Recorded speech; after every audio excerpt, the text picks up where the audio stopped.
ये unit third है और ये यूजीसी का यूनिट है। ठीक है, मैंने आप लोगों को यूनिट सेकंड और यूनिट फर्स्ट दोनों आप लोगों से करवा चुका हूँ अच्छा से। ठीक है, जैसा कि आप सभी लोगों को पता है भाई, है ना। आज हम बात करेंगे यूनिट नंबर थर्ड के बारे में, और यूजीसी के यूनिट नंबर थर्ड में दिया हुआ है व्यक्ति और समूह के साथ सोशल वर्क, समाज कार्य। व्यक्ति के साथ और समूह के साथ कैसे समाज कार्य किया जाएगा, मैं इन्हीं पर आज आप लोगों से चर्चा करूंगा। रिवीजन कर रहा हूँ, इसे आप लोगों को करवा रहा हूँ ताकि आप लोग इसे अच्छे से समझ सकें। ठीक है, तो पहली बात तो आप लोगों को यहाँ पे कुछ किताब के नाम बताऊंगा जो कि एग्ज़ाम में कई बार आप लोगों ने देखा भी होगा। जैसे मैं कहूँ ग्रेस मेथू का नाम, ये ऑप्शन में आता है, और कहीं कहीं इसका जो सम्मिलित करके पूछा जाता है, इसकी किताबों के नाम लेकर पूछ लिया जाता है। तो इसकी किताबों पर लिखा होता है उसके सामने an introduction to social case work, यही लिखा होता है। तो याद रखना आप सभी लोग कि मैथ्यू जो ग्रेस हैं, इनकी किताब 1992 में आई थी, परंतु आपको वर्ष याद नहीं रखना है।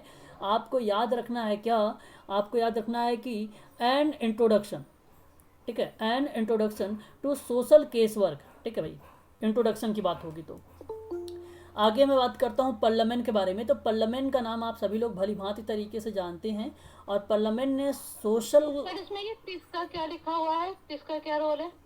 टिस मतलब वहाँ पर इन्होंने किया था इंट्रोड्यूस, वहाँ पे करवाया था TISS, कहने मतलब टाटा इंस्टीट्यूट सोशल साइंस में, बॉम्बे। टिस तो कंफर्म है, लेकिन इसमें टिस का, अच्छा ये टिस में इनकी बुक पब्लिश हुई है। हाँ हाँ, बस उस पब्लिश आप ये समझ सकते हो, ओके। पब्लिश या वहाँ से की गई है। ठीक है, तो ये चीज़ समझ, ये आपको याद नहीं रखना है कि पब्लिश कहाँ कहाँ पे किया है। बहुत सारी यूनिवर्सिटी है, शिकागो देखो, नीचे देखोगे शिकागो की यूनिवर्सिटी मिलेगी, USA की यूनिवर्सिटी मिल सकती है आप लोगों को ना। ऐसे में तो नहीं याद करना, बस आपको ये याद रखना है कि an introduction to social work. Parliament के बारे में social case work a problem solving process याद रखना है। ठीक है, ये चीज़ आपको ध्यान रखनी, ये भी किताबें जो है फेमस है। वर्ष नहीं ध्यान रखना है आप लोगों को। फ्रेडलैंडर की बात करूँ तो ये भी इंपॉर्टेंट है अपने आप में। तो दो बातें आप लोगों के यहाँ पे क्लियर हो गई है कि मैथ्यू ग्रेस में क्या कहा गया है और फ्रेडलैंडर ने क्या कहा। फ्रेडलैंडर ने इंट्रोडक्शन टू सोशल वेलफेयर के बारे में बात किया है। ठीक है, ये आपको ध्यान रखना होगा। ठीक है, तो यहाँ से फ्रेडलैंडर का नाम क्लियर हो गया होगा, और इंट्रोडक्शन में इसका नाम भी क्लियर हो गया होगा, मैथ्यू का नाम भी। ठीक है, ये तीन चीज़ तो आप लोगों को ध्यान ही रखनी है। आगे बढ़ते हैं, तो यहाँ पे देखिए यंग हस्बैंड करके नाम लिखा हुआ है, ये नहीं आपको ध्यान रखना, ना ही मेह त्रास का नाम ध्यान रखना है आप लोगों को। ठीक है, अभी तक पूछा नहीं गया है एग्ज़ाम में। ठीक है, और आपको नाम याद रखना है, आपने नाम सुना होगा BR करके, सॉरी GR, नाम सुना होगा GR बनर्जी करके, ऐसे आप लोगों ने देखा होगा। पूरा नाम नहीं आता है, GR बनर्जी करके आता है। यूजीसी में बनर्जी करके GR लिख देता है, लेकिन इनका पूरा नाम है, अगर हम बात करें तो गौरा रानी बनर्जी। ठीक है, तो आप ये ध्यान रख सकते हैं कि पेयर्स ऑन सोशल वर्क में बात किया है, एंड इंडियन पर्सपेक्टिव करके। ठीक है, ध्यान रखिएगा, ये भी प्रश्न जो है आया हुआ है। ठीक है, तो ये भी इम्पोर्टेंट है आप लोगों के लिए। और ग्रेस मेथू को लेकर ये किताब तो कभी भी नहीं पूछा गया है कि इनसाइक्लोपीडिया के बारे में करके, क्योंकि encyclopedia of social work in India का है और ये केश वर्क पर आधारित है, ये आप समझ सकते हैं, बट ये पूछा नहीं गया है। ठीक है, मैं आपसे ये नहीं कहूँगा कि आप इसे याद रखें, परंतु जो एन इंट्रोडक्शन करके सोशल केस वर्क था उससे ज़रूर याद रखें, वो इम्पोर्टेंट है बनर्जी, सॉरी मैथ्यू का। ठीक है, तो किताब के नाम तो क्लियर हो गए होंगे, आगे बढ़ें आप। देखिए, थोड़ा सा आप लोगों को मैं बता दूं कि ये यूनिट नंबर जो थर्ड है, ये बताया क्या जा रहा है कि आधुनिक समाज कार्य का जो मतलब होता है वो है व्यवसाय आज के समय में। ठीक है, और इसमें क्या करता है, एक सामाजिक कार्यकर्ता व्यक्ति की मदद करता है। ठीक है, तो वो मदद कैसे करता है, वो मदद केस वर्क के रूप में भी करता है, वो मदद ग्रुप वर्क के रूप में भी करता है, वो मदद कम्युनिटी वर्क के रूप में भी करता है। तो ये तीन हो जाती हैं प्राथमिक प्रणालियाँ। हम इसको कहते हैं कि भाई, अच्छा आप सभी लोग जानते हो फ्रीडलैंडर, मैंने इतनी बार बोल दिया हूँ कि ये नाम तो कभी ज़िंदगी में नहीं आप लोग भूलोगे अब, कि ये फ्रीडलैंडर का नाम है। ठीक है, इसने ये तीन दिया है प्राथमिक प्रणाली के रूप में, है ना। सहायक प्रणालियाँ तीन होती हैं, सोशल एक्शन होता है, सोशल वेलफेयर एडमिनिस्ट्रेशन होता है, और सोशल रिसर्च होती है। इसी को बोला जाता है गौड़ प्रणाली, या आप इसे कह सकते हो सहायक प्रणाली, या आप इसे बोल सकते हो एक प्रकार से सहायक प्रणाली, सहायता भी बोल सकते हो, सहायक भी बोल सकते हो इसे, है ना। ठीक है, याद रखा। द्वितीयक भी आप लोग इसे बोल सकते हो, द्वितीयक, ठीक है, ठीक है, सेकेंडरी। तो ये याद रखना आप लोगों को। क्लियर हो गया होगा। अब इसी में मैं आप लोगों से एक एक करके जिक्र करूंगा। पहले मैंने आज का जो टॉपिक लिया है वो लिया है वैयक्तिक समाज कार्य को लेकर, ठीक है। तो थोड़ा सा आप समझिए, वैयक्तिक समाज कार्य कहते किसे हैं, कोई बताएगा मुझे? वैयक्तिक समाज कार्य कहते किसे हैं, कोई बताएगा मुझे? बताइए अगर किसी को पता है तो। अगर मैं आपसे पूछूं तो बताइए जरा मुझे कि वैयक्तिक समाज कार्य किसे कहते हैं। सर किसी व्यक्ति को इस प्रकार से मतलब मदद करना कि वो अपनी स्वयं की मदद कर सके। हाँ, अपनी स्वयं की मदद कर सके। चलो ठीक है, बहुत बढ़िया। देखो, मैं अगर आपसे बात करूं तो एक महोदय थे स्टुप करके, एक महोदय थे, उनका नाम था स्टुप। तो उन्होंने जब समाज कार्य के बारे में जब व्याख्या कर रहे थे तो उस समय उन्होंने बताया कि समस्याओं का समाधान करना चाहिए, ठीक है, स्टुप, ठीक है। और ध्यान रखना आप सभी लोग कि उन्होंने भी ये बात बोला था कि समाज कार्य एक ऐसी कला है जिसमें हम विभिन्न साधनों का प्रयोग करके वैयक्तिक, समूह और सामुदायिक आवश्यकताओं की पूर्ति करते हैं। ये स्टुप का कहना था कि हम 3 तरीके से करते हैं समाज कार्य में। तो उनका कहना यह था कि जब हम वैज्ञानिक प्रणाली का प्रयोग करते हैं तो वो बेसिकली हम केस वर्क में करते हैं, ना कि ग्रुप वर्क, ना कि कम्युनिटी वर्क में करते हैं। उनका कहना यह था, स्टुप का कहना यह था, ठीक है। तो आप यहाँ पर ऐसे समझ लीजिए कि जब कभी भी आप विभिन्न साधनों का जब प्रयोग करते जाएं, case work, group work, community work, और उनकी हम जब आवश्यकताओं की पूर्ति करते हैं या किसी व्यक्ति की आवश्यकताओं की पूर्ति करते हैं तो वो कहलाता है आपका क्या, केस वर्क। तो मनुष्य एक मनोसामाजिक प्राणी है। सामाजिक जीवन का अगर हम बात करें आप लोगों से तो एक अहम भूमिका इसमें निभाई जाती है। और व्यक्ति एक उसकी जो व्यक्ति की समस्या होती है उसकी समस्या का निदान करता है, वो समस्या का समाधान करता है, ठीक है। ये आप ऐसे याद रखिए यहाँ पर, ठीक है। और परिभाषा के रूप में अगर आप देखें तो साफ शब्दों में मैरी रिचमंड ने कहा है कि वैयक्तिक समाज कार्य को कि विभिन्न व्यक्तियों के लिए उनके साथ मिलकर एवं उनके सहयोग से विभिन्न प्रकार के कार्य करने की एक कला होती है ये। और इनका उद्देश्य होता है कि एक ही साथ व्यक्तियों और समाज की उन्नति करना। तो वह एक प्रकार से मैरी रिचमंड की परिभाषा हो जाएगी। तो परिभाषा तो किसी एग्जैक्ट नाम लेकर तो नहीं पूछा जाएगा, लेकिन थोड़ा सा आप लोग इसका ध्यान रखें कि नाम के अगर अंतर्गत आता है तो कला के बारे में तो स्टुप ने भी बात किया है, और कला के बारे में मैरी रिचमंड ने भी बात किया है। कला और विज्ञान के बारे में बात करता है तो वो फ्रेड लैंडर ने भी बात किया है, ठीक है। तो थोड़ा सा आप लोग इसका भी ध्यान रखें। और इसका कहने का मतलब यही था कि एक प्रकार से सभी व्यक्तियों की उसकी मदद करना था, समाज में समाज की मुख्य धारा से जोड़ना था। इसका मैरी रिचमंड का यही स्टेटमेंट था। लेकिन मैरी रिचमंड इस परिभाषा से संतुष्ट नहीं हुआ, उसने एक दूसरी परिभाषा लिख दी। और उसमें परिभाषा में कहा कि वह प्रक्रियाएं जो व्यक्तित्व के विकास के लिए एक एक करके व्यक्तियों और उसके सामाजिक पर्यावरण के बीच समायोजन क्या करता है, समायोजन संपादित करता है ना, संपादित होगा ये, ठीक है। या एक प्रकार से आप ये कह लीजिए कि समायोजन को स्थापित करना, यहाँ पे संपादित ना होगा, स्थापित होगा। स्थापित सबसे बेटर होगा, ठीक है, स्थापित कहेंगे तो बेटर रहेगा,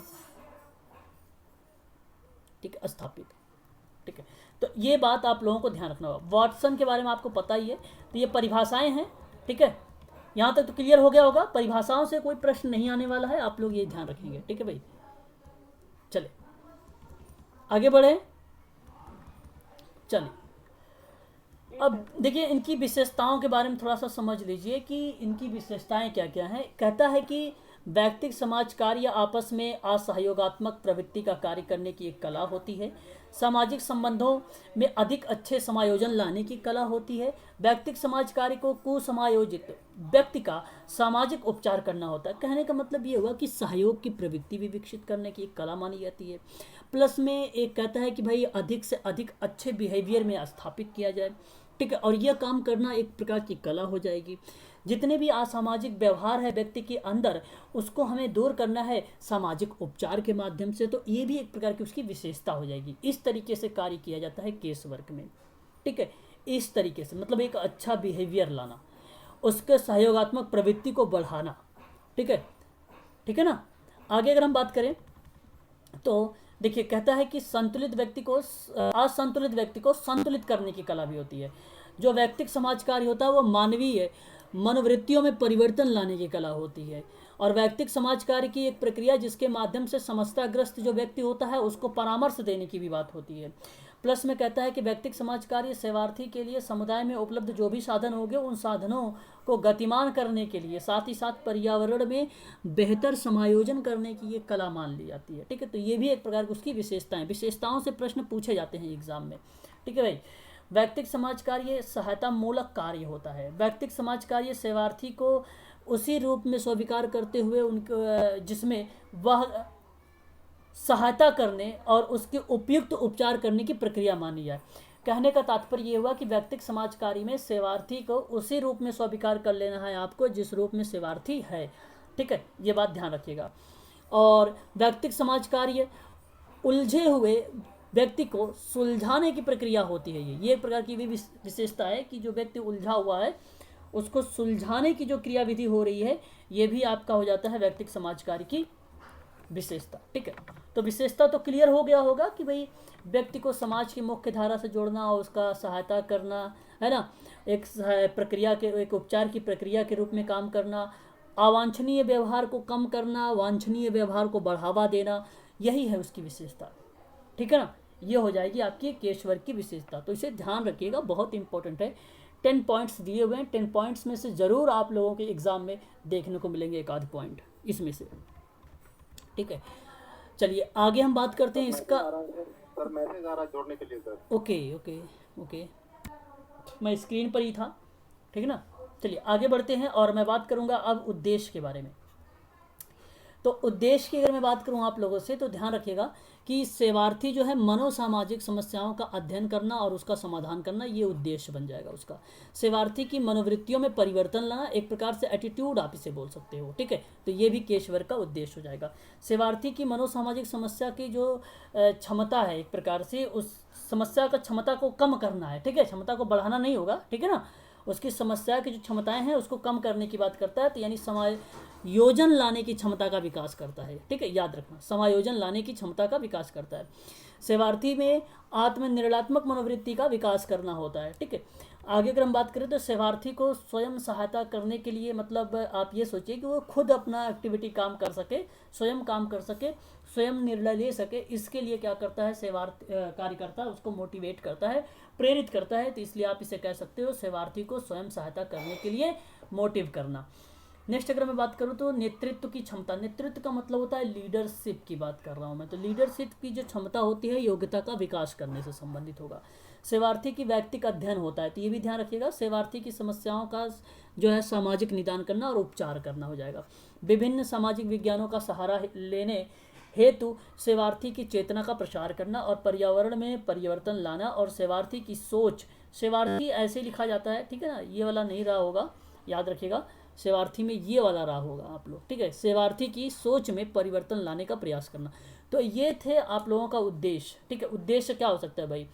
जाहिर सी बात है उसकी चेतना का प्रसार करो, उसे समाज की मुख्य धारा से जोड़ो, उसमें जो अवांछनीय व्यवहार है एक प्रकार से विशेषताओं को रिलेट करोगे ना तो ऑटोमेटिक आपके उद्देश्य निकल कर आ जाएंगे। ठीक है, उसकी विशेषता ही एक प्रकार की उसके उद्देश्य को रिप्रेजेंट कर देते हैं। ठीक है, याद रखिएगा। आगे हम बात करते हैं वैयक्तिक समाज कार्य के अंगभूत। ये काफ़ी बार एग्जाम में पूछा गया है और कहीं कहीं आपको मिलेगा घटक के रूप में। तो कंपोनेंट कहिए, एलिमेंट कहिए या अंगभूत कहिए, ये सभी के सभी जो शब्द हैं वो वैयक्तिक समाज कार्य के ही अंतर्गत आते हैं। और इसके अंतर्गत मैं बात करूँ, नाम है पार्लियामेंट का नाम। ये एग्ज़ाम में कई बार प्रश्न आया हुआ है सम्मिलित करने के लिए। और साथ ही साथ यहाँ पर बताऊँ मैं आप लोगों को एक सीक्वेंस, एक क्रम लगाने के लिए आया हुआ है। जैसा कि आप लोगों ने देखा भी होगा 2-3 प्रश्न आए हुए थे जिसमें से एक प्रश्न काफ़ी कंफ्यूज कर दिया था। हमें उसमें आइडेंटिफिकेशन करना था, पहचान करना था, ना कि क्रम में लगाना था। तो कभी कभी आपसे पूछ लेगा पहचान करो। ठीक है, तो आप कहीं लगे कि भाई ढूंढने लगे आप उसका कि भाई क्रम कौन सा है, तो फिर तो समय ज़्यादा लॉस जाएगा। तो प्रश्न को ध्यान से पढ़िएगा। उस प्रश्न में कहा रहा था आप लोगों से कि पहचान करने के लिए, तो पहचान वाला जो होगा वो करेक्ट हो जाएगा फिर आप लोगों का। ठीक है, तो 1959 में ये किया गया था, याद रखिएगा। और ये इसने जो क्रम बताया है इस क्रम का भी आप लोग खास कर ध्यान रखिएगा, है ना। तो इसका क्रम जो है व्यक्ति, समस्या, स्थान, प्रक्रिया होगी। ठीक है, याद रखिएगा। व्यक्ति, समस्या, स्थान और प्रक्रिया, ये चार जो है 4 P's के बारे में बात मैं कर रहा हूँ पार्लियामेंट के बारे में। ये सारे के सारे जो है क्रम, यही सही क्रम है, इसे आप ध्यान रखेंगे, ये इंपॉर्टेंट है आप लोगों का। ठीक है भाई, इसे आप ध्यान रखेंगे। अब थोड़ा सा हम लोग जिक्र कर लेते हैं होता क्या है ये। ठीक है, तो व्यक्ति के बारे में अगर मैं बात करूं आप लोगों से, तो आप भली भांति तरीके से जानते हैं कि मनोसामाजिक समस्याओं से ग्रसित जो व्यक्ति होता है, उस व्यक्ति की समस्या का निदान करना होता है। तो व्यक्ति कोई भी हो सकता है, एक पुरुष भी हो सकता है, स्त्री भी हो सकती है, वृद्ध भी हो सकता है, बच्चा भी हो सकता है ना, कोई भी। अब उसकी आवश्यकताओं की जो पूर्ति करने का प्रयास किया जाता है व्यक्ति की, ये बात कहता है कौन, पार्लियामेंट कहता है। तो 4 P's में व्यक्ति का मतलब इसने ये बताया था कि ये 4 कंपोनेंट है। अगर आप 4 कंपोनेंट कर लेते हैं तो ये केस वर्क आपका डन हो जाएगा, कंप्लीट हो जाएगा। ऐसी बात कहने वाला जो व्यक्ति है वह है पार्लियामेंट, हेलन हॉरिस पार्लियामेंट। याद रखेगा, H पार्लियामेंट इसका पूरा नाम है। ठीक है, अगर हम बात करें समस्या के बारे में, तो समस्या के बारे में क्या बोला, कहा कि समस्याएं किसी का सामना करने में या सुलझाने में या निपटाने में आने वाली जो मुश्किलें हैं उसकी बात करता है। अगर मान लीजिए कोई अवरोध या चिंता, जो भी चीज़ें जो स्रोत बन के आ रही है, ठीक है, जो समस्याएं उसके सामने आ रही है, उस समस्या के बारे में जिक्र किया कि आप सबसे पहले उस समस्या को मेंशन करिए, और उस व्यक्ति की जब समस्या को आपने मेंशन कर लिया, गोल बना लिया, और उस समस्या के गोल बनाने के जस्ट बाद आप क्या करेंगे, आप उस प्लेस का चॉइस करेंगे जहाँ पर वातावरण का भी एक अहम भूमिका होती है, एक वातावरण की एक अहम भूमिका होती है। तो समस्या आपने देखा और उसके बाद आपने स्थान के बारे में देखा। तो जब स्थान आएगा तो सामाजिक व्यक्तिक सेवा कार्य की प्रणाली में सेवार्थी की सहायता प्रदान करने हेतु निश्चित स्थान की आवश्यकता होती है, जो इन मौलिक सुविधाओं एवं विशेषज्ञों की अनिवार्यता से जुड़ा होता है, जो सेवार्थी के समस्या समाधान में सहायक होता है।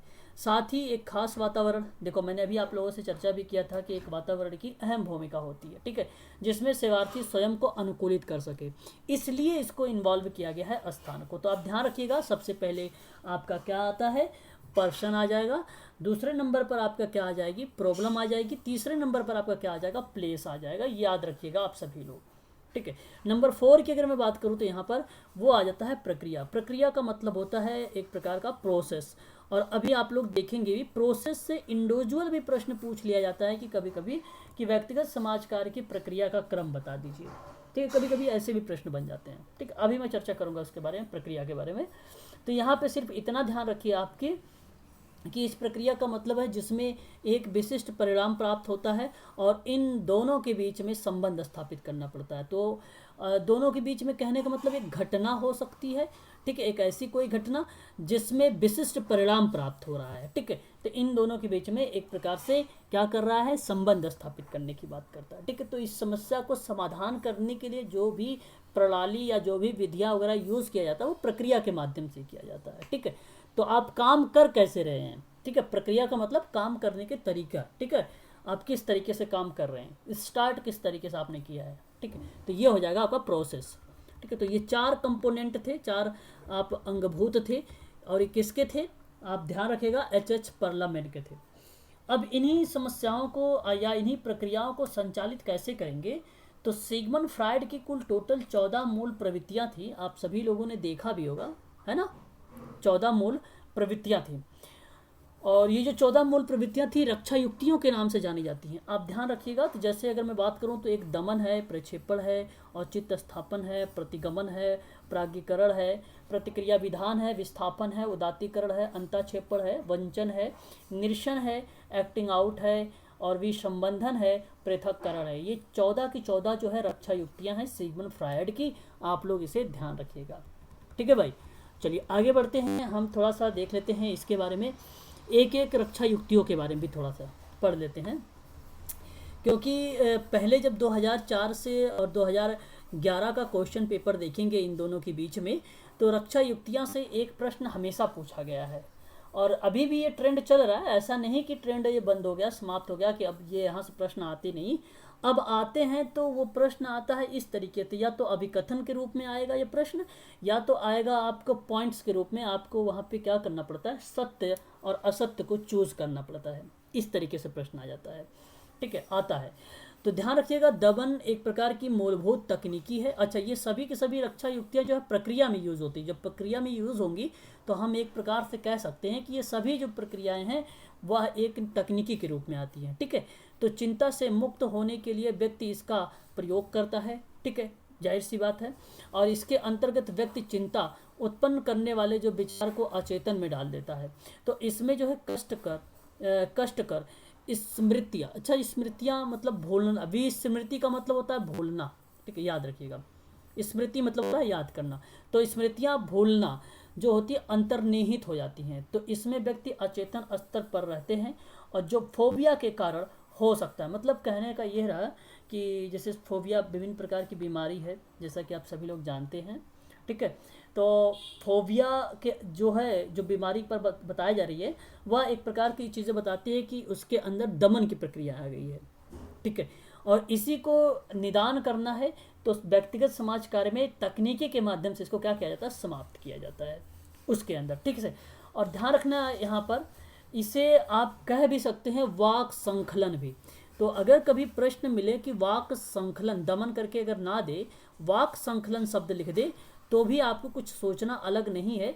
जहाँ पर अचेतन में डाल देने वाली एक्टिविटी की बात कर रहा है वही है वाक संकलन।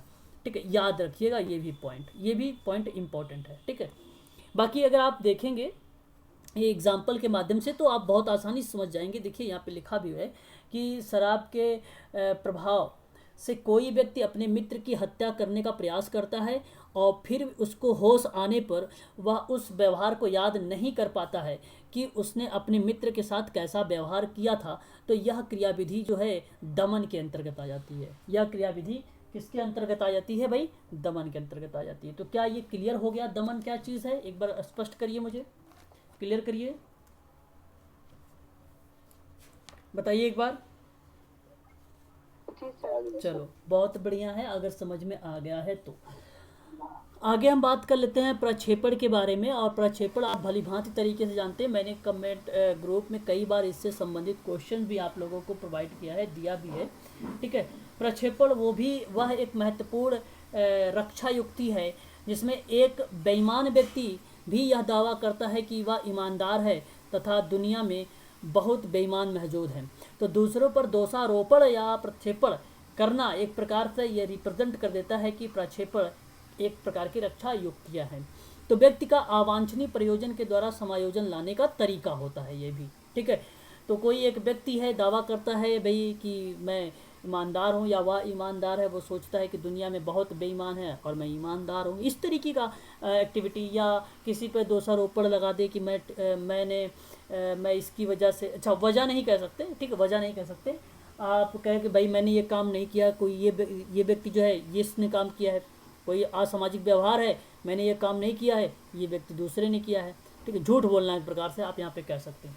ठीक है, बहुत सारे एग्जाम्पल हैं, आप ले भी सकते हैं एग्जाम्पल के तौर पे। ठीक है ना, उदाहरण के रूप में यहाँ पे रिश्वत लेने की बात जो हो रही है, ये चीज़ें आप समझ सकते हैं यहाँ पर। ठीक है, आगे हम बात करते हैं औचित्य स्थापन के बारे में। औचित्य स्थापन के अंतर्गत अगर मैं बात करूँ तो व्यक्ति जो है कार्य पूरा ना होने पर बहाना बनाता है। रक्षा युक्तियाँ कहते हैं, मतलब ये चीज़ें यहाँ पर आप ऐसे समझ लीजिए। अगर मैं आपसे बात करूँ कि अगर कोई एक्टिविटी है, आप पढ़ रहे हैं, तो अगर आप सफल नहीं हुए तो ऐसी कंडीशन पर आप ये बात भी कह सकते हैं ना कि भाई वहाँ का वातावरण ठीक नहीं था जिसकी वजह से मैं पढ़ नहीं पाया। तो आप इसके अंतर्गत क्या कर रहे हैं कि व्यक्ति आप हैं और पूरा कार्य जो है नहीं कर रहे हैं आपने, और उसके लिए आपने बहाना बना दिया कि ये वातावरण का रीज़न है। ठीक है, तो ये औचित्य स्थापन के अंतर्गत आ जाएगा।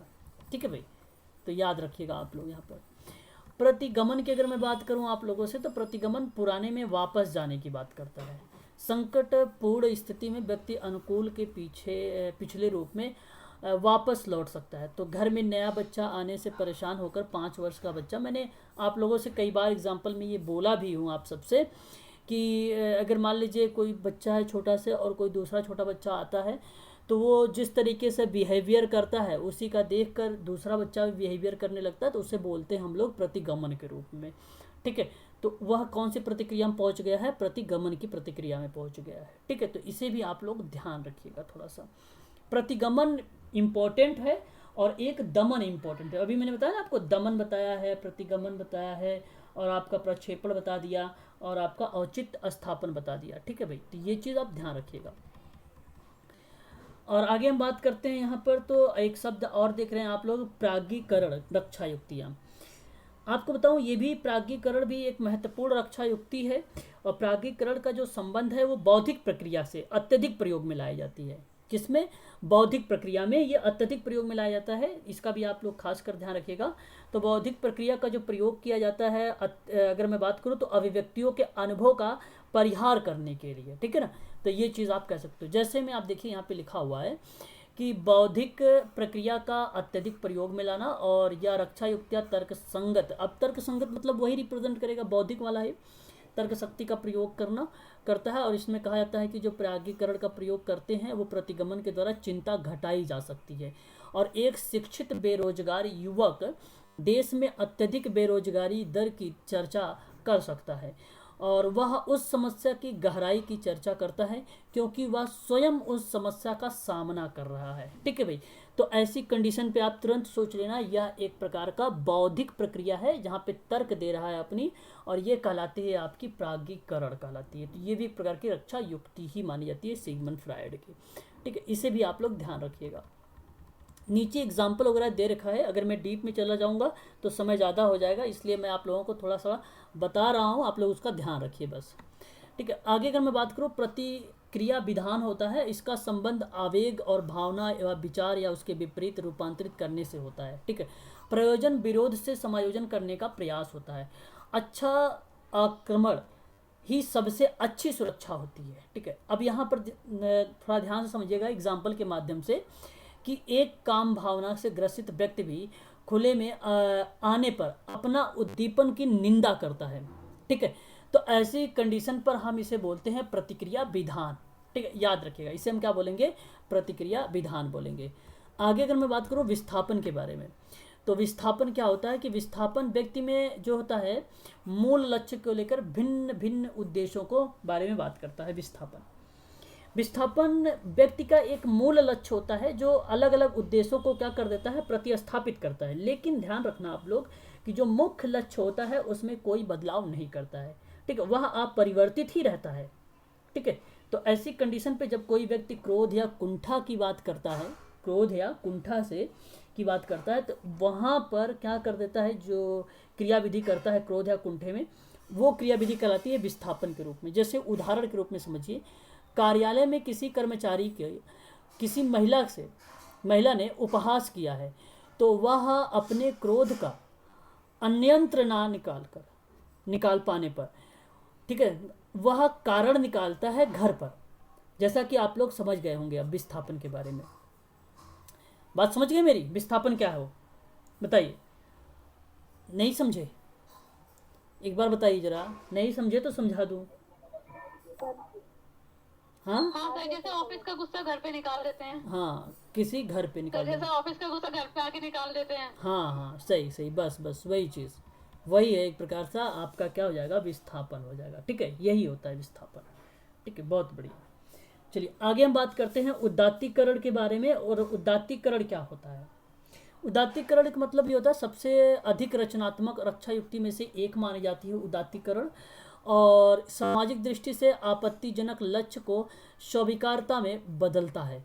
उदाहरण के तौर पर देखिए, यहाँ पर जब मैं बात करूँ, काम ऊर्जा को सृजनात्मक कार्यों में उदात्त किया जाना। लेखक अपनी काम प्रवृत्ति को पुस्तक में सृजित में उद्दत्त कर सकता है। मतलब वहाँ पर क्या कर सकता है उदात्तीकरण में, कि लेखक अपनी पूरी भावनाओं को, जो भी चीज़ें उसके मन में या विचार, जो भी चीज़ें आ रही है, वो क्या कर रहा है? एक पुस्तक में लिख रहा है। ठीक है, तो वहाँ पे जो सृजित कर रहा है वही आपकी कहला रही है उदात्तीकरण कहला रहा है। वो क्या कहला रहा है? उदात्तीकरण कहला रहा है। ठीक है, तो इसको हम लोग कहते हैं उदात्तीकरण। ठीक है, आगे हम बात करते हैं, और नेक्स्ट पॉइंट है आपके सामने ये कि अंतःक्षेपण क्या होता है। अंतःक्षेपण का मतलब आप समझ गए होंगे भली भांति तरीके से। अंतःक्षेपण का जो संबंध है वो किसी व्यक्ति के गुण के अंतः विकास से होता है। जैसे अगर मैं कहूँ कि कोई प्रियजन से अलगाव की बात होता है तो वो बहुत ही दुखदाई होता है। ऐसी स्थिति में भय को कम कर देना, ऐसी स्थिति में भय को कम कर देने का हम बोलते हैं अंताक्षेपण। ठीक है, तो आप समझ गए होंगे ये भी एक प्रकार से है ना, एग्जाम्पल के माध्यम से। अगर यहाँ पे कहीं उदाहरण मिलेगा, ये देखो मिले कि एक बच्चा जिसके माता पिता कामकाजी हैं और अपने भय को कम करने के लिए माता पिता बनने का प्रयास करता है। ठीक है, प्रिय वस्तु अंताक्षेपण के द्वारा संकट का परिहार किया जाता है। तो इसमें दमन को विपरीत रूप में लिया जा सकता है और आपने ऐसे बहुत से बच्चों को देखा भी होगा, है ना। तो ये चीज़ें एक प्रकार से हो जाता है अंताक्षेपण के अंतर्गत आ जाता है। ठीक है, जहाँ पे गुणों को स्वयं में अंतः विकास करने की बात कर रहा है और प्रियजन से अलगाव की बात कर रहा है, तो वो प्रकार से वो कष्ट या भय के रूप में आता है। ठीक है, वाह क्रिया विधि। वंचन की बात करें तो यहाँ पे देखिए, कष्टकारी पहलू की जानकारी का परिहार करना वंचन कहलाता है। रक्षा युक्तियाँ जो होती है ये का प्रयोग करने के लिए व्यक्ति की वास्तविकता के दृढ़ वंचन प्रदर्शित करते हैं। उदाहरण के तौर पर HIV ग्रसित व्यक्ति को जब उसके संक्रमण की जानकारी दी जाती है तो वह दृढ़ पूर्वक परिणाम का नकार सकता है, परंतु वह स्थिति वास्तविकता है, वो रियल है, तो ये कहलाती है आपकी वंचन कहलाती है। बहुत ही बढ़िया बढ़िया रक्षा युक्तियाँ इसने दिया है और 14 की 14 रक्षा युक्तियाँ बहुत ही ईजी है, समझने वाली है, जो कि हर एक मनुष्य के जीवन में वो घटना घटित होती है ना, ये सभी की सभी रक्षा युक्तियाँ। ठीक है, आगे अगर हम बात करें तो निरसन की बात करते हैं। निरसन क्या होता है? निरसन में जो किए गए प्रभाव का निष्प्रभावी करने का विचार शामिल होता है और इसमें उदाहरण के तौर पर एक पति अपनी पत्नी को गाली देता है और पीटता है, परंतु ऐसी स्थिति में संभालने के लिए वह उसके लिए कोई उपहार ला सकता है। इस स्थिति को संभालने की बात कर रहा है ना, तो निरसन वाली क्रियाविधि हो रही है यहाँ पर। ठीक है, तो उसकी अधिक देखभाल करने लगता है। ठीक है, तो यह क्रियाविधि जो हो जाती है निरसन के अंतर्गत आ जाती है। तो एक कामकाजी महिला जो अपने बच्चों को स्वयं समय नहीं दे पाती है और वह बच्चे के लिए कोई उपहार लाकर अच्छा भोजन बनाकर उसकी प्रतिपूर्ति कर देती है, ठीक वही आपका कहलाता है निरसन। ठीक है, आप इसे ध्यान रखिएगा। तो ये टोटल कितनी रक्षा युक्तियाँ थी, जैसा कि आप अच्छा अभी और भी है, चलिए अच्छा एक्टिंग आउट की बात कर लेते हैं। एक्टिंग आउट की अगर मैं बात करूँ तो यह एक अचेतन इच्छा या संवेग की अभिव्यक्तियाँ कहलाती हैं और अचेतन भावना या विचार जो है अवांछनीय या भावनाएं या आवेग या विचार जो होता है वो अभिव्यक्त होता है। ठीक है, उदाहरण के तौर पे अत्यधिक घृणा में व्यक्ति लोगों को शारीरिक रूप से चोट पहुंचा सकता है। ठीक है, एक पत्नी को जो अपने पति का शोषण और दमन का शिकार है वह क्रोध में उन्माद में अपनी पत्नी की हत्या भी कर सकता है या अपने पति की भी हत्या कर सकती है। तो ऐसी क्रियाविधि पर वो एक्टिंग आउट हो जाता है, जहाँ पर इच्छा और संवेग अभिव्यक्त होते हैं, अचेतन भावनाओं और जो विचार होता है वो अवांछित होता है, भावनाएं आवेग जो होते हैं वो अभिव्यक्त होने लगते हैं, अत्यधिक घृणा होने लगती है, तो वह एक्टिंग आउट होता है, याद रखिएगा। ठीक है, आगे हम बात करते हैं विसंबंधन की बात करें तो विसंबंधन में जो होता है व्यक्ति कष्टकर वास्तविकता से अपने आप को विसंबंध पृथक कर लेता है वो, और ये रक्षा युक्तियाँ व्यक्ति की पहचान की भावना होती है जहाँ पर सामाजिक वास्तविकता को संबोधित करने लगता है। तो अपने बच्चे की मृत्यु का समाचार सुनकर माता अपने आप को सभी भावनाओं या वास्तविकताओं से अलग कर लेती है। ठीक है, तो ऐसी कंडीशन पर वो जो कहलाता है विसंबंधन कहलाता है। ये था सिगमंड फ्रायड का, याद रखिएगा। ठीक है, आगे अगर मैं बात करूँ पृथक्करण के बारे में। पृथक्करण मतलब होता है एक प्रकार से अलगाव। ये तो बहुत ही सरल है, आप लोग भलीभांति तरीके से जानते भी हैं पृथक्करण के बारे में। इसका संबंध भावना और स्थिति के बीच संबंधों को समाप्त करने के लिए, जैसे उदाहरण के तौर पर कोई भी व्यक्ति प्रियजन की मृत्यु से घिरी सामाजिक अनिवार्यता से पूर्णतः डूब सकता है, तो उसको हम बोलते हैं पृथक्करण। तो ये रक्षा युक्तियाँ बेसिकली जो मानसिक प्रक्रिया होती है उसको समझने के लिए बहुत ही महत्वपूर्ण होती है। तो ऐसा हम लोग देखते हैं कि व्यक्ति उन संकेतों को नहीं खोना चाहता है और जिसने वह प्रभावकारी योजना से तैयार किया हो, और ऐसी कंडीशन पे वो खो जाती है, तो इसको हम बोल जाते हैं कि भाई यहाँ से पृथक्करण हो गया है। क्या हो गया? ये पृथक्करण हो गया है। तो याद रखिएगा आप सभी लोग, ये जितनी मैंने ये फ्रायड की कुल टोटल 14 मूल प्रवृत्तियों के बारे में जिक्र किया हूँ, एग्ज़ाम में ज़रूर आप लोगों से इनमें से कोई ना कोई रक्षा युक्तियाँ जरूर पूछा जा सकता है। ठीक है, याद रहेगा आप लोगों को दमन, प्रक्षेपण, औचित्य स्थापन, प्रतिगमन, प्राज्ञीकरण, प्रतिक्रिया विधान, विस्थापन, अंतःक्षेपण, वंचन, निरसन, एक्टिंग आउट, ये सभी के सभी याद रहेंगे आपको। विषम बंधन और पृथक्करण, बताइए एक बार। चलिए आगे बढ़ते हैं। फिर अब हम बात करेंगे पर्सन इन इन्वायरमेंट के बारे में, थोड़ा सा इसके बारे में जानेंगे ये क्या है। ध्यान रखिएगा, यहाँ पर मैं बात करूँगा इसके कुछ सिद्धांतों के बारे में। तो पर्सन इन इन्वायरमेंट फिट जो है, इसी को इन शॉर्ट में पीई फिट की व्याख्या के रूप में भी जाना जाता है। तो समाज कार्य में व्यक्ति और उसके पर्यावरण की विशेषताओं के मध्य जो कोऑर्डिनेशन की, जो समन्वय की बात करता है, वह आपका कहलाता है पर्सन इन इन्वायरमेंट फिट कहलाता है। जहाँ पर विशेषताओं, पर्यावरण की विशेषता और व्यक्ति की विशेषता समाज कार्य में, उनके बीच में समन्वय स्थापित करने की बात हो, परस्पर सहचर्य की बात हो, वह कहलाता है आपका पर्सन इन एनवायरनमेंट फिट कहलाता है। इसे आप खासकर ध्यान रखिएगा। चलिए आगे हम बात कर लेते हैं, और यहाँ पर देखेंगे तो आप लोग को जो है को टोटल 4 मिल रहे हैं। तो जैसे आपको समझ में आना चाहिए कि व्यक्ति और संगठन फिट के अंतर्गत अगर मैं बात करूँ, जिसको हम बोलते हैं पीओ फिट के रूप में, तो यहाँ पे संगठन में काम करने के बीच गुणात्मक संबंध होने चाहिए, ये आपका सही हो जाएगा, जहाँ पे गुणात्मक संबंध हो जाएगा। और रोजगार की अगर मैं बात करूँ तो आपको मैं सीधा सीधा सा संबंध बताता हूँ।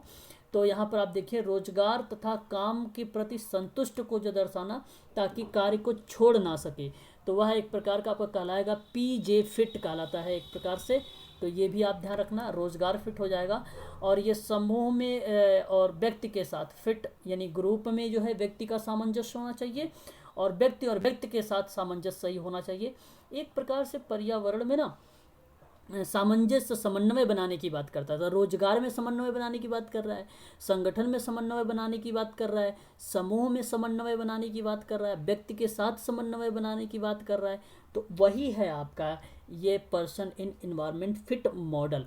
याद रखिएगा, ये इम्पोर्टेंट है। ये भी हो सकता है, अभी पूछा तो नहीं गया है कभी, लेकिन हो सकता है 2021 में पूछा जा सके आप लोगों से प्रश्न, है ना। याद रखिएगा आप लोग। अभी ये पीडीएफ मैं आप लोगों को दे दूंगा, ये पीडीएफ बहुत ही इम्पोर्टेंट है ना। और आगे अगर मैं बात करूँ तो व्यक्तिगत कार्य है, इसके अंतर्गत कुछ महत्व के बारे में एग्जाम में प्रश्न आता है कि केस वर्क के इम्पोर्टेंस कौन कौन से हैं। तो व्यक्ति की समस्या का निराकरण भी एक प्रकार से यहाँ पर अगर हम बात करें तो ये बताता है महत्व को।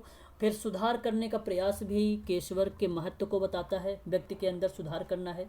और सामाजिक भूमिकाओं में सामर्थ्य बनाना है, उसे व्यक्तित्व का विकास करना है, उसकी सहायता प्रदान करना है, उसे कार्य कौशल के संबंधों का बढ़ावा देना है, सामाजिक समानता को बढ़ावा देना है, पर्यावरणीय विषयों में सहायता करनी है उसे। ठीक है, ये सारे के सारे 2-3 लाइन के हैं, बहुत ही सरल भी है, आप इजीली समझ भी रहे होंगे कि व्यक्ति और समाज के बीच के संबंध को स्थापित करना, ये सभी के सभी उसके महत्व हैं। तो महत्व, विशेषता, उद्देश्य तीनों इंपॉर्टेंट है, जिसको आप लोगों को ध्यान में रखना होगा, है ना, कि केस वर्क के अंतर्गत क्या क्या क्रियाविधि आती है। ठीक है, इतनी बात क्लियर हो गई, बताइए। जी सर। अब हम थोड़ा सा जिक्र कर लेते हैं हिस्ट्री के बारे में कि क्या क्या हिस्ट्री में पूछा जा सकता है आप लोगों से केस वर्क के रूप में। तो ध्यान रखिए, यहाँ से आप लोग 16वीं 17वीं शताब्दी में अगर आप लोगों से प्रश्न में आता है तो आप ध्यान रखिएगा, जो है सेंट विंसेंट डी पॉल का नाम आएगा, याद रखिएगा, ये भी इम्पोर्टेंट है। ठीक है, अगर आप हरियंट की बुक देखेंगे तो एक फैक्ट के रूप में आता है, ठीक है, एक लाइन में। ठीक है, लेकिन आप यहाँ पर देख लीजिए कि 16वीं 17वीं शताब्दी में सेंट विंसेंट डी पॉल तथा 19वीं शताब्दी में समायोजन के कार्यों को लेकर व्यक्तिकरण में सहायता प्रदान करने की बात की गई थी। किसकी बात की गई थी? सहायता प्रदान करने की बात की गई थी। तो इससे आप खास कर ध्यान रखिएगा कि भाई सहायता जो शुरुआत हुआ है वो कहाँ से हुआ है? 16वीं 17वीं शताब्दी से शुरुआत हुआ है। और व्यक्तिगत सहायता की शुरुआत की बात आती है तो एक नाम है 19वीं शताब्दी में, आप लोगों ने नाम सुना भी होगा, ओजानम करके। ठीक है, याद रखिएगा ये भी। ठीक है, 19वीं शताब्दी में ये चीज़ें आई हुई थी। ठीक है, इनका नाम है ये, इन्होंने व्यक्तिगत सहायता की शुरुआत कर दी थी। ठीक है, याद रखिएगा। विंसेंट डी पॉल ने सहायता की बात करता है तो ये 16वीं 17वीं शताब्दी में बात करता है। ठीक है, बाकी बहुत सारे विद्वान लोग हैं जिन्होंने इस पे काम किया है हेल्प को लेकर। देखिए यहाँ पर एडवर्ड डेनियस का भी नाम आता है, चार्ल्स लोच का भी नाम आता है, ऑक्टेविया हिल का भी नाम आता है ना। बहुत लोग हैं जिसमें व्यक्तिगत सेवाओं के बारे में बात किया है इन लोगों ने। ठीक है, चलिए आगे बढ़ते हैं हम लोग। और यहाँ पर दूसरी पॉइंट याद आपको क्या? विंसेंट डी पॉल तो वो है ना जो एलिजाबेथ वाले टाइम में काम किया था जिन्होंने? एलिजाबेथन में क्या काम किया था? मतलब वो 16वीं 17वीं शताब्दी में जो अमेरिका में इंग्लैंड में करा था काम, ये वही है ना विसेंट पॉल? 16वीं शताब्दी में वो काम किए हैं तो बात ठीक है, आती है, लेकिन आप ऐसे नहीं कह सकते ना कि नहीं सर, थोड़ा सा लिंक एलिजाबेथन करने की कोशिश कर लेते हैं, उससे याद नहीं नहीं रहता नहीं है नहीं, ना। ऐसे कैसे कह सकते हो आप? अपने आपसे नहीं, आपको ये बोलना चाहिए था कि 1601 में एलिजाबेथन का अलग है, वही शताब्दी थी, परंतु यहाँ पे जो सहायता वाला शब्द वो गरीबों को लेकर था, गरीबों की मदद करते थे वो। इन्होंने सहायता शब्द शुरुआत किया है, ये सहायता शब्द इन्होंने कोई जिक्र नहीं किया है गरीबों की बारे में, ना ही कोई जिक्र किया है इन्होंने कि गरीबों को इस तरीके से मदद करनी चाहिए, ऐसे ऐसे काम है, वो सहायता शब्द सिर्फ दिया है, बस इतनी बात ध्यान रखना आपको, ठीक है। प्रारंभिक प्रयास की बात अगर मैं करूं तो the association for improving the condition of the poor, जैसा कि एलिजाबेथन पुअर लॉ आप सबको पता है 1601 ही है, लेकिन देखिए आप यहाँ पर the association for improving the conditions of the poor की बात है, ये एक संस्था है। इस संस्था की बात अगर आपको आता है तो ये केस वर्क में बेसिकली देखा जाता है, तो इसे ध्यान रखिएगा 1843 में अमेरिका में किया गया। और इस संस्था ने गरीबों की समस्या को पहले से ही अपेक्षा जो है अधिक व्यक्तिगत ढंग से क्रियान्वित किया गया, और इसी संस्था के माध्यम से लोगों को क्या किया गया, समाज की मुख्य धारा से जोड़ा गया। तो यहाँ से दो टाइप से प्रश्न बनेंगे। एक प्रश्न ये बनेगा कि भाई बताइए जरा, the association of improving the condition of the poor ये कब स्थापित की गई ये संस्था, तो तुरंत बोलना होगा 1843 में। दूसरा क्वेश्चन ये आपसे बन सकता है कि ये संस्था है कहाँ, तो आप तुरंत बताओगे अमेरिका में। तीसरा प्रश्न ये बन सकता है ये संस्था किस रूप में काम कर रही थी, तो ये संस्था जो काम कर रही थी गरीबों की समस्या का निदान करने की बात करता, और व्यक्तिगत तरीके से कर रहा था, ग्रुप वर्क के माध्यम से नहीं कर रहा था ये संस्था, केस वर्क के माध्यम से कर रहा था। अभी आप देखेंगे ग्रुप वर्क जब पढ़ाऊंगा तो उसमें ग्रुप वर्क से कौन सी संस्था है उसको भी देखेंगे आप लोग, है ना। तो यहाँ पे आपको ग्रुप वर्क के बारे में नहीं सोचना, केस वर्क के बारे में सोचना है, ठीक है। तो यहाँ से तीन टाइप से प्रश्न बन सकते हैं। आगे हम बात कर लेते हैं चैरिटी ऑर्गेनाइजेशन सोसाइटी के बारे में। तो मैंने तीन बातें बता चुका हूँ, आप लोग ध्यान रखते रहिए, सभी लोग सारी चीज़ें हिस्ट्री में नहीं पढ़ना है, केस वर्क में सिर्फ इंपॉर्टेंट फैक्ट ही पढ़ने हैं हमें, ठीक है, सारी चीज़ों को जाननी है। तो चैरिटी ऑर्गेनाइजेशन सोसाइटी की बात अगर मैं कर रहा हूँ यहाँ पे जो है, तो आप ध्यान रखिएगा व्यक्तिगत समाज कार्य के संदर्भ में अमेरिका में एक गठित किया गया संस्था या कह सकते हैं सोसाइटी 1877 में, और वो था चैरिटी ऑर्गेनाइजेशन सोसाइटी। इसका विकसित हुआ और इसके माध्यम से भी लोगों को क्या किया जाता था, मदद की जाती थी, लोगों को सहायता दिया जाता था। तो लोगों ना कहकर आप ऐसे भी बोल सकते हो कि व्यक्तिगत सहायता के बारे में अगर कोई गठन किया गया क्रियाविधि भी, तो वो चैरिटी ऑर्गेनाइजेशन सोसाइटी 1877 में अमेरिका में हो गई थी ये चीज़ें। हेनरी सोइल का नाम सुना होगा आप सभी लोगों ने, बड़ा फेमस पर्सन है वो, उसने इस संस्था के बारे में जिक्र किया था, एक प्रकार से आप कह सकते हो गठित किया था, ठीक है। मित्र भेंटकर्ता के बारे में अगर मैं बात करूं तो मित्र भेंटकर्ता भी, जिसको आप देखते हैं विजिटर फ्रेंडली के रूप में, तो ये भी कहीं ना कहीं एक अहम भूमिका निभाया है केस वर्क में। तो ध्यान रखिए इसमें क्या भूमिका थी कि जो ज़रूरतमंद व्यक्ति थे उन ज़रूरतमंद व्यक्तियों की आवश्यकताओं को पूरा करने की बात करता था, ठीक है। तो मित्र भेंटकर्ताओं के बाद में एक संवैधानिक अभिकर्ता कहा जाता था, ठीक है, अभिकर्ता कहा जाता था, और वही अभिकर्ता जो ज़रूरतमंद व्यक्तियों की आवश्यकता का निर्धारण करता था और उसकी मदद करता था, ठीक है। तो ये भी आप ध्यान रख सकते हैं एक प्रकार से कि भाई फ्रेंड विजिटर आता किस में है, तो ये भी आप कहेंगे कि सर इसमें भी तो ज़रूरतमंद व्यक्तियों की मदद करने का, अब चाहे वो गरीब के रूप में हो, चाहे वो शिक्षा के रूप में हो, चाहे वो स्वास्थ्य के रूप में हो, किसी भी रूप में हो व्यक्ति, उस व्यक्ति की समस्या का निदान करने की बात करा जाता था, मित्र भेंटकर्ता, ठीक है। तो ये भी आपको ध्यान रखना होगा, मित्र भेंटकर्ता भी। आगे हम बात करते हैं, मैरी रिचमंड का नाम तो बहुत ही फेमस है, आप सभी लोगों को पता है। 1917 में सामाजिक निदान की एक पुस्तक लिखा था। इस पुस्तक में इसने कहा था कि जो भी समस्याग्रस्त व्यक्ति होंगे उन समस्याग्रस्त व्यक्तियों को समस्या को सुलझाने के लिए इस तरीके की क्रियाविधि होनी चाहिए। जैसे में हम कहें कि केस वर्क, जैसे अगर हम कहें कि क्लिनिकल सोशल वर्कर होना चाहिए, और फिजियोथेरेपिस्ट होना चाहिए, स्पीच थेरेपिस्ट होना चाहिए, योगा टीचर होना चाहिए, स्पेशल एजुकेटर होना चाहिए, ठीक है।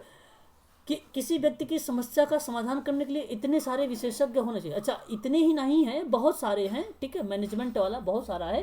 तो आप ध्यान रखिएगा इन सारी चीज़ों के बारे में मैरी रिचमंड का नाम और फ्रांसिस मैकलीन का नाम आता है। इन्हीं दोनों लोगों ने कहा था। लेकिन किताब के नाम में ध्यान रखना आप लोग, यहाँ पर मैकलीन का नाम नहीं आएगा, किताब के नाम में आएगा तो मैरी रिचमंड का नाम आएगा, ठीक है। बाकी दोनों का नाम आप कह सकते हो, यहाँ पर मेंशन किया गया था 1917 में। चलिए आगे बढ़ते हैं। और ये देखिए फैक्ट आपको मिल गए हरियंट की बुकों का, ठीक है। आप भी इजीली समझ सकते हो यहाँ से, ठीक है, कि वेसन डी पॉल क्या हो गया भी, सोशल डायग्नोसिस का सही तरीके से परिभाषित करने वाला मैरी रिचमंड हो जाएगा। ओजानम व्यक्तिगत सहायता की बात करता है, और उसके बाद पहली बार जो है व्यक्तिगत समाज कार्य का जो शब्द का प्रयोग किया गया था, सबसे पहले वो रिपोर्ट कौन सी थी, national conference of social work की रिपोर्ट थी। ये भी आप इसको ध्यान रख सकते हैं, ठीक है। भारत में जो व्यावसायिक समाज कार्य आया वो पश्चिमी से लेकर संयुक्त राष्ट्र अमेरिका से लाया गया है भारत में, ठीक है। तो ये भी चीज़ आप ध्यान रख सकते हैं, ठीक है। आगे हम बात करते हैं, यहाँ तक हमने चर्चा कर लिया, ये भी हमने चर्चा कर लिया। 1901 के बारे में बात कर लेते हैं थोड़ा सा, कि मैरी रिचमंड ने परिवार को प्रभावित करने वाली पर्यावरणीय शक्तियों पर पड़ने वाले प्रभाव का एक चार्ट बनाया। तो ये बहुत इंपॉर्टेंट फैक्ट है, ये हो सकता है इस बार आप लोगों से प्रश्न दे दे मैरी रिचमंड के बारे में, कि 1901 में मैरी रिचमंड ने परिवार को प्रभावित करने वाले जो पर्यावरणीय शक्तियाँ थी उसके बारे में ये चर्चा किया था, ठीक है। 1917 आपको ध्यान रखना है, पुस्तक तो पता ही है आप लोगों को, मैंने बता चुका हूँ। और ये जो इम्पोर्टेंट है 1923 का, ये इतना इम्पोर्टेंट नहीं है, इसे आप रहने दीजिए। स्टुप के बारे में मैंने अभी बता रहा था आप लोगों से, कि इसने कहा था कि समाज कार्य एक सहायता का कार्य है जिसका उद्देश्य है व्यक्ति की समस्याओं का समाधान करना। बात तो ठीक है भाई, कि व्यक्ति की समस्याओं का समाधान कहलाना क्या कहलाता है, आपका सोशल केस वर्क कहलाता है, ठीक है। मनोविश्लेषणात्मक अभिगम के बारे में बात अगर मैं करूं तो सिगमंड फ्रायड का नाम आता है, व्यक्तित्व का सिद्धांत पर आधारित है ये। अब ये बहुत इंपॉर्टेंट फैक्ट है, बच्चों को बहुत कम पता होता है कि भाई मनोविश्लेषणात्मक सिद्धांत किस पर आधारित है। भाई समूह पर आधारित है, या किसी पर्टिकुलर बिहेवियर पर आधारित है, या किसी पर्टिकुलर कम्युनिटी पर आधारित है। तो आप ध्यान रखिएगा कि मनोविश्लेषणात्मक अभिगम जो है फ्रायड के पर्सनालिटी का जो सिद्धांत है उस पर आधारित है, याद रखिएगा, ठीक है। बाकी ये तो आपको पता है। एक दो बातें मैं बताऊंगा जो कि इम्पोर्टेंट है, एक है 1937 की और एक है 1941 की। इम्पोर्टेंट है ये, आप इसे ध्यान रखिएगा। 1937 में गार्टन हैमिल्टन के द्वारा पहला जो लेख आया था, basic concept in social work आया था, याद रखिएगा, ठीक है भाई। Basic concept in social work आया था 1937 में। और गार्टन हैमिल्टन का अगर दूसरा जो लेख आया था वो लेख था underline philosophy of social case work था। तो ये आप ध्यान रखिएगा, ये दोनों के दोनों पॉइंट जो है इंपॉर्टेंट है।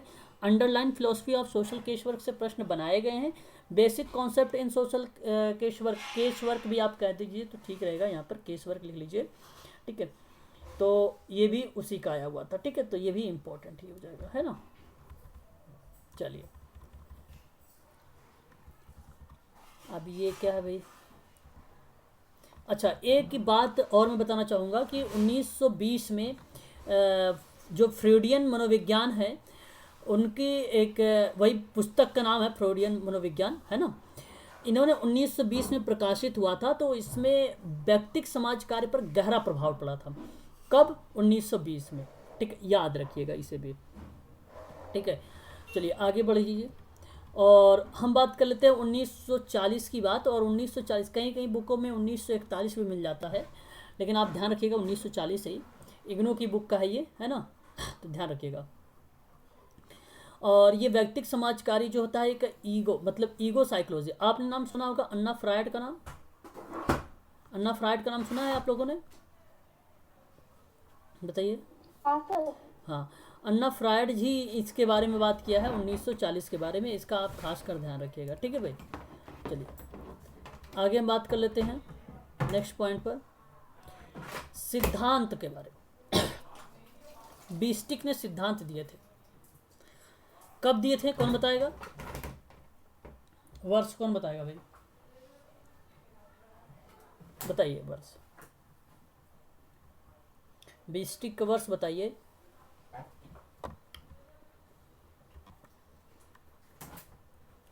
हेलो, आवाज़ नहीं जा रही क्या आप लोगों के पास?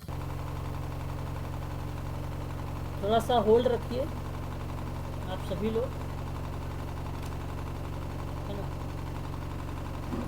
तो जरा मुझे बताइए ये प्रश्न आप लोगों ने देखा है कि नहीं देखा है? पर देखा है, आया था जो एग्जाम में। एग्ज़ाम में एक बार ये प्रश्न आया हुआ था कि व्यक्तिगत समाज कार्य का सिद्धांत कितने बताए हैं बेस्टिक ने। कितने के रूप में भी आया था, 7 के रूप में भी आया था, है ना।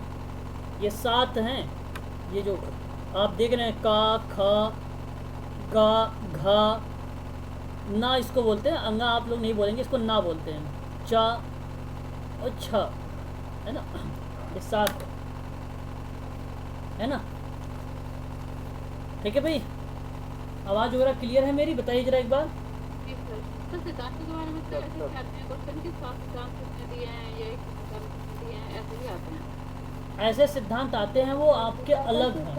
हाँ, वो आपके जो सिद्धांत आप बता रहे हो, वो सिद्धांत आपके इससे मैच नहीं करेंगे। उसमें आपको पूछा ये जाता है कि व्यक्तिकरण के सिद्धांत में भूमिकाओं वगैरह को लेकर, ठीक है, पर्टिकुलर नाम नहीं बताया। जैसे अगर मैं आप लोग, चलो, तो इस तरीके से ये सिद्धांत आपको क्लियर हो गए, ठीक है भाई। अब समाज कार्य के प्रारूपों के बारे में अगर हम बात करें तो प्रारूप वही हैं जो अप्रोचेस के रूप में आते हैं। जैसे मनोविश्लेषणात्मक प्रारूप की बात किया जाए तो आपको तुरंत नाम याद आ जाना चाहिए कि भाई सिगमंड फ्रायड का हो जाएगा, ये भी एक प्रकार का प्रारूप ही है ना। आपको मैंने पहले भी बता चुका हूँ इसके बारे में भली भांति तरीके से। अगर अहम मनोविज्ञान की बात आए तो अन्ना फ्रायड का नाम आ जाना चाहिए तुरंत आपके दिमाग में कि भाई इस सिद्धांत का प्रतिपादन में सेवार्थी की अहम शक्ति के बारे पर जोर दिया गया है। नाम क्या है? 1940। अभी ये तो था पीडीएफ में, आप लोगों ने देखा भी तो है अभी पीछे, अन्ना फ्रायड का नाम, ठीक है। तो वो चीज़ें आ जाती हैं इसमें। और आगे अगर मैं बात करूँ आप लोगों से तो हेलो हाँ, सर, ईद, अहम और सुपर ईगो का सिगमंड फ्रायड ने दिया है ना। हाँ, ईगो, इद, सुपर ईगो, तीनों उसके बारे में सिगमंड फ्रायड का ही नाम आता है। और अन्ना फ्रायड करके प्रश्न देगा तो इद ईगो को नहीं लगाना है, केवल अहम, सॉरी, ईगो को लगाना है। और ईगो मनोविज्ञान लिखेगा वहाँ पे, अन्ना फ्रायड के साथ साथ मनोविज्ञान जरूर लिखेगा, ईगो के साथ मनोविज्ञान जरूर लिखेगा। सर, अन्ना फ्रायड और सिगमंड फ्रायड में कुछ सिमिलैरिटी है क्या? अन्ना फ्रायड उनकी बेटी हैं, पहली बात तो ये है सिगमंड फ्रायड की। दूसरी बात ये है कि अन्ना फ्रायड जो हैं वो बेसिकली बात करती हैं किसी इंडिविजुअल चीज़ पर, व्यक्ति के बारे में, उसने एक व्यक्ति के अंदर शक्तियों के बारे में बात करते हैं। और सिगमंड फ्रायड बात करते हैं वहाँ पर कि व्यक्ति जो है उसके अंदर जो है एक प्रकार का इद भी होता है, ईगो भी होता है, हाँ, संवेग भी होते हैं, और सुपर ईगो भी होता है एक व्यक्ति के अंदर। ये सारी चीज़ें बताते हैं सिगमंड फ्रायड। अन्ना फ्रायड सिर्फ एक चीज़ों के बारे में बात करते हैं बस। आगे बात करते हैं मन सामाजिक चिकित्सा के बारे में। तो यहाँ पर देखिए, प्रत्यक्ष कार्य के साथ साथ अप्रत्यक्ष कार्य पर बल देना। तो एक प्रकार से अगर मैं बात करूँ अप्रत्यक्ष और प्रत्यक्ष पर बल देने की बात, जो मन सामाजिक चिकित्सा है, आपने नाम सुना होगा हॉलिस का नाम सुना है आप लोगों ने? हॉलिस का नहीं सुना? सुना है तो ठीक है, फिर ये आपका करेक्ट जवाब, ये आपका करेक्ट जवाब हो जाएगा, ठीक है, हॉलिस। बाकी देखो टर्नर नाम है ना। अच्छा, टर्मन मत समझ जाइएगा, टर्मन भी नाम है एक। टर्मन जानते हैं कोई इसके बारे में? टर्मन के बारे में कोई भी जानता है? टर्मन के बारे में? टर्मन बुद्धि लब्धि का जो क्लासिफिकेशन है मनोवैज्ञानिक तरीके से, उसने दिया था टर्मन ने। जैसे 90 से 110 जिसकी बुद्धि लब्धि होगी वो सामान्य होगा, 70 से 90 जो होगा वो एक प्रकार से बॉर्डर लाइन पर असामान्य होगा।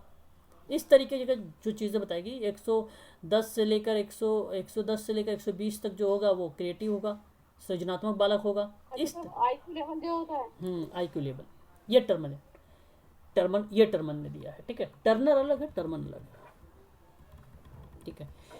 प्रकारात्मक अप्रोच की बात करें या उपागम की बात करें तो ये बहुत इंपॉर्टेंट है, इसका नाम तो आपको पता ही होना चाहिए, ऑटो रैंक ने दिया है, इन्होंने बताया है कि प्रत्येक व्यक्ति में व्यक्ति कारण और स्वतंत्रता की एक जन्मजात सहज इच्छा होती है, और व्यक्ति की समस्या समाधान इसी व्यक्ति के कारण की इच्छा का निर्मोचन कर ही लिया जा सकता है। तो कई चीज़ें बताया इसने, एक व्यक्ति की समस्या का समाधान करने के लिए, उसे स्वतंत्र करने के लिए, स्वतंत्र करने मतलब स्वावलंबी बनाने के लिए एक प्रकार से, ठीक है, ये ऑटो रैंक का प्रश्न। अब इसके डीप में नहीं जाएगा आप लोगों से कि प्रकारात्मक में प्रत्येक व्यक्ति की जो व्यक्तिकरण देखा जाए या स्वायत्तता देखी जाए, ये सहज इच्छा है कि नहीं है। सहज इच्छा से आपको एक बात याद आती है, विल थेरेपी किसने दिया है? सर बोगार्ड विल थेरेपी दिया है ऑटो रैंक। पावर दिया था। हाँ, ऑटो रैंक नहीं दिया है, विल थेरेपी। ठीक है, तो उसी के थेरेपी भी ऑटो रैंक दी है। तो उस तरीके से आपसे पूछेगा सिर्फ कि भाई बताइए कौन कौन है इसके थेरेपी और इसका क्या क्या चीज़ें होती है, बस ये प्रश्न बनने वाला है आप लोगों से, है ना। तो इच्छा थेरेपी भी आप याद रखिएगा, इच्छा मतलब वही होता है, ठीक है, विल। व्यवहार शोधन के बारे में बच्चे बड़े बड़े कन्फ्यूज हैं, है ना। कहते हैं कि सर किसने दिया, जेबी वॉटसन ने दिया कि पावलोव ने दिया कि स्किनर ने दिया, किसने दिया। कल मैं आप लोगों को पढ़ा रहा था, मैंने बता भी रहा था कि देखो व्यवहार में एक तरफ है, संज्ञान में एक तरफ है। व्यवहार में पावलोव आ जाता है, थॉर्नडाइक आ जाता है, जेबी वॉटसन आ जाता है, और आपका थॉर्नडाइक, स्किनर ये भी आ जाते हैं। इसमें जेरम ब्रूनर का नाम बताया था, जीन पियाजे का नाम बताया था, अल्बर्ट बंडूरा का नाम बताया था, इनसाइड थ्योरी कोहलर का नाम बोला था। तो ये जो चीज़ें आती संज्ञान में आती। तो व्यवहार में मैं आपको बता दूं, व्यवहार और शोधन में ये पावलोव का भी नाम आएगा, थॉर्नडाइक का भी नाम आएगा, स्किनर का नाम आएगा। अब आप सोचें कि व्यवहार परिशोधन दे दे, व्यवहार आशोधन दे दे और ये चारों ऑप्शन आ जाए, भले एक ऑप्शन वाटसन नहीं लिखा है, वाटसन भी आ जाए, तो प्राथमिकता आप वाटसन को देना, क्योंकि इसको जनक कहा गया है, ठीक है। बाकी ऐसे प्रश्न नहीं आएंगे कंफ्यूज करने वाले, या तो फिर आपको कॉमन नंबर देगा, क्लेम होगा फिर ऐसे क्वेश्चन का, ऐसे देगा तो क्लेम किया जाएगा, है ना, याद रखना। स्टुअर्ट बिहेवियर का आता है, चलो ये तो आपको पता ही है, जानते भी हैं आप सभी लोग। ये क्या है भाई, संज्ञानात्मक में कॉग्निटिव, मैंने बताया भी है कल, ये भी प्रारूप ही है, जीन पियाजे। तो इसमें संवेग, प्रेरणा, व्यवहार पर निर्धारित होता है, ठीक है। तो ये चीज़ें आ जाती हैं संज्ञानात्मक प्रारूप में, ठीक है। तो ये भी आप इसे ध्यान रख सकते हैं। कॉग्निटिव में तो हम वाइगोत्स्की का भी लेंगे ना। लेओ वाइगोत्स्की नहीं, ये सामाजिक में आता है, सामाजिक सिद्धांत में आता है। लेओ वाइगोत्स्की सामाजिक सिद्धांत में आता है। और सर ब्लूम टैक्सोनॉमी जो होता है वो किसमें आएगा फिर? ब्लूम टैक्सोनॉमी एक प्रकार से संज्ञान में भी आता है, ठीक है, संज्ञान में आता है, कॉग्निटिव में आता है, ठीक है, संज्ञान में। यहाँ पर हम बात करें तो आप ध्यान रखना है कि सामाजिक भूमिका की अवधारणा व्यक्ति और समाज की धारणा पर एक मध्य, एक कड़ी के रूप में कार्य करती है। ये एक प्रकार का सामाजिक भूमिका है, ठीक है। और सामाजिक भूमिका अगर आई है तो आप यहाँ पर सामाजिक, अगर अधिगम का सिद्धांत होगा तो आपको ध्यान रखना पड़ेगा यहाँ पर किसका आएगा, बताइए जरा। सामाजिक अगर अधिगम का सिद्धांत बोल रहा हूँ मैं, तो नाम बताइए, बोलिए नाम। दो नाम देता हूँ, ले वाइगोत्स्की का कि कोहलर का। आए, स्किनर का नहीं है, ले वाइगोत्स्की। यहाँ देखो, व्यक्ति और समाज की धारणा, ले वाइगोत्स्की का नाम आएगा। Okay sir. हाँ, ले वाइगोत्स्की का नाम आएगा, क्योंकि समाज संस्कृति इन्वॉल्व है इसमें, समाज भी इन्वॉल्व है, संस्कृति भी इन्वॉल्व है, इन्हीं दोनों से तो बनता है भाई, है ना, समाज की भूमिका, तो ये इन्वॉल्व है। बाकी पीडीएफ आप देख लेना इसमें, और जो इम्पोर्टेंट चीज़ें मैं उसी ऊपर चर्चा करूंगा। एक प्रश्न आप लोगों ने देखते होंगे कि निम्नलिखित में से बताइए पार्लियामेंट का निदान का बारे में बात नहीं किया है, नाम देता पार्लियामेंट ने निदान का निम्न में से नहीं है। प्रश्न देखा होगा, गतिशील निदान रहा होगा, क्लासिकल निदान रहा होगा, कार्यात्मक निदान रहा होगा, और एक गेस्टाल्ट निदान रहा होगा, है ना, ऐसे मिल जाता है प्रश्न। तो गेस्टाल्ट वाला गलत हो जाता है, गेस्टाल्ट वाला क्या हो जाता है, गलत हो जाता है वहाँ पे। तो ये तीन प्रकार बताया है, गतिशील, क्लिनिकल और कार्यात्मक निदान, ये पार्लियामेंट के तीन है निदान, ये आप ध्यान रखिएगा, तीन यही है, ठीक है। अब ये तीनों के बारे में आप यहाँ पर पीडीएफ में भी मिल जाएगा आप लोगों को, क्या क्या चीज़ें आती हैं, ठीक है। यहाँ पर लिखा मिल जाता है कि समस्या क्या है, मनोसामाजिक समस्याएं क्या हैं, शारीरिक समस्याएं क्या है, सामाजिक समस्याएं कौन सी, इन सभी समस्याओं के बारे में चर्चा होती है। क्लिनिकल की बात अगर हम करें तो क्लिनिकल में वास्तविक रोगों के बारे में वर्गीकरण किया जाता है एक प्रकार से, है ना। परीक्षण के लिए, जानकारी के लिए, जांच के लिए, शोध के लिए, उसके लिए प्रयोग किया जाता है कि भाई असामाजिक समस्याएं, असामाजिक व्यवहार है कौन सा उसका, ठीक है, वह होता है एक प्रकार का क्लिनिकल निदान के अंतर्गत आ जाता है, ठीक है। कालात्मक मतलब जाहिर सी बात है जो वर्तमान में जो विकार है उससे संबंधित होता है कि मतलब वर्तमान की समस्या क्या है वो चीज़ें बताता है कालात्मक निदान। ये तीनों के तीनों जो हैं पार्लियामेंट का है, पार्लियामेंट का निदान का प्रकार है ये, याद रखिएगा। निदान के भी प्रकार होते हैं, ठीक है, और कभी कभी निदान की प्रक्रिया पूछ लेती है। तो प्रक्रिया में सबसे पहले आपको सोशल केस वर्क की प्रक्रिया की बात किया जाए तो अंतःग्रहण होगा, अनुसंधान होगा, निदान होगा, उपचार होगा, ये आपका ऑप्शन सही हो जाएगा, ठीक है। पहला अंतःग्रहण की बात, पहले हमें एक्सेप्ट करना होगा ना भाई, पहले स्वीकार करोगे कि नहीं करोगे, आप पहले स्वीकार करोगे तो वह अंतःग्रहण हो जाएगा। और देखिए अगर हम बात करें कि व्यक्तिगत समाज कार्य के चरण के संबंध में भी कभी कभी प्रश्न बनता है, तो आप ध्यान रखिएगा, पहले प्रवेश होगा, अध्ययन होगा, निदान होगा, उपचार होगा, मूल्यांकन होगा, समाप्ति होगी। मूल्यांकन के बाद समाप्ति होती है। और हरियंट की बुक अगर आप पढ़ेंगे तो उसमें पहले आपको मिल जाएगा समाप्ति, फिर मूल्यांकन मिल जाएगा, जो कि ये गलत है, जो कि ये गलत है ना, उसने लिखा है। अगर हम बात करें यहाँ पर तो देखिए एक प्रश्न ये है कि पद्धति का सही क्रम लगाइए, सही क्रम लगाइए पद्धति का, एक बार करिए जरा, इसका सही जवाब क्या होना चाहिए? सर इसका सी होगा ना? 4 पीस में ओके सी होगा, व्यक्ति, समस्या और स्थान, प्रक्रिया, ठीक।